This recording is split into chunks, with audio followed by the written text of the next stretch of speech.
ಸ್ವಾತಂತ್ರ್ಯ ಎನ್ನುವುದು ಕೇವಲ ನಮಗೆ ದೊರೆತ ಉಡುಗೊರೆಯಲ್ಲ, ಅದು ಒಂದು ಜವಾಬ್ದಾರಿ. ಸ್ವಾತಂತ್ರ್ಯ ಎಂದರೆ ನಮ್ಮ ದೇಶದ ಸಂಪನ್ಮೂಲಗಳನ್ನ ಕಾಳಜಿಯಿಂದ ಬಳಸುವುದು.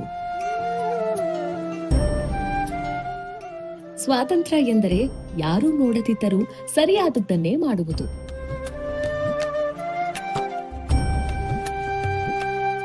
ಸ್ವಾತಂತ್ರ್ಯ ಎಂದರೆ ಪ್ರಾಮಾಣಿಕತೆಯನ್ನು ಆರಿಸಿಕೊಳ್ಳುವುದು. ಸ್ವಾತಂತ್ರ್ಯ ಎಂದರೆ ನಮ್ಮ ದೇಶವನ್ನ ನಮ್ಮ ನಡವಳಿಕೆಯಿಂದ ಗೌರವಿಸುವುದು.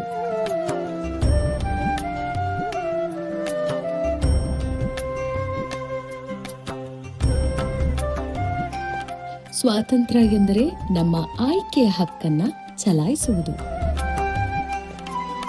ನಮ್ಮ ತ್ರಿವರ್ಣ ಧ್ವಜ ಇಂದು ಎತ್ತರದಲ್ಲಿ ಹಾರುತ್ತಿದೆ ಎಂದರೆ ಅದರ ಭಾರವನ್ನ ಹಿಂದಿನ ತಲೆಮಾರುಗಳು ಹೊತ್ತಿದ್ದವು.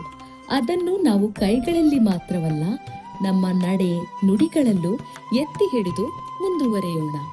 80ನೇ ವರ್ಷದ ಸ್ವಾತಂತ್ರ್ಯೋತ್ಸವದ ಹಾರ್ದಿಕ ಶುಭಾಶಯಗಳು. ನಂಜಪ್ಪ ಹಾಸ್ಪಿಟಲ್ಸ್.